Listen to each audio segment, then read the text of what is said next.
The United States says it spreads democracy. History says it spreads chaos.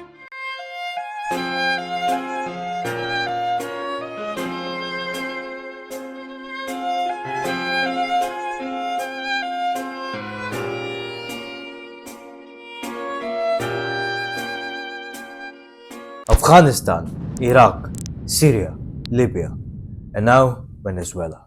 Different countries but the same ending. To understand what's happening today, we need to stop reacting emotionally and start thinking historically. Because what looks new is actually very old. The United States has been involved in roughly 35 regime changes over the last 120 years, which is nearly 1/3 of all the regime changes worldwide. Scholars call this foreign-imposed regime change. Well, by the way, if you like calm explanations instead of shouting matches, you'll like it here. So do subscribe. Let's move on. In the late 2001, US-backed forces entered Kabul. The Taliban collapsed in weeks. Washington installed Hamid Karzai. George Bush promised democracy would take root in Central Asia. Pause. 20 years later, the Taliban returned in days. The US installed government collapsed without a fight. Why? Because legitimacy cannot be airdropped. In 2003, Saddam Hussein was removed just as quickly. But here's what followed. The Iraqi army was dissolved. Hundreds of thousands of armed men were suddenly unemployed. And the result was sectarian civil war, Iran-backed militia, and eventually ISIS. So guys, here's a statistic nobody likes to talk about.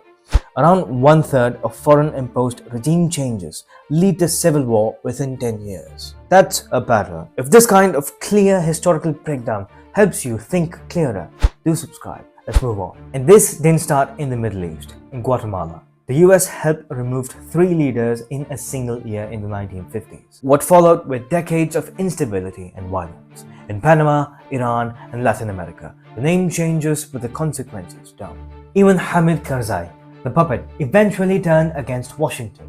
To the American people, give them my gratitude. To the US government, give them my extreme anger. That sentence alone explains the flaw. When a leader depends on foreign power, he loses domestic respect. And now Venezuela. From a tactical perspective, you could say the operation succeeded, albeit civilians were killed and harmed. No American casualties, it says. Maduro was removed. Trump celebrates strength, but politics is not tactics. Trump built his brand opposing endless wars, calling himself a peace president. Yet now, intervention again. And now the big question I have is who replaces Maduro? A US-Israel-backed leader? A transitional authority? Pressure from outside? History offers very little reassurance. Regime change looks clean on map. In reality, it fractures society. And lastly guys, Venezuela has 301 billion barrels of oil, undiscovered 8,000 metric tons of coal, and 500 metric tons of silver. I'll leave it there.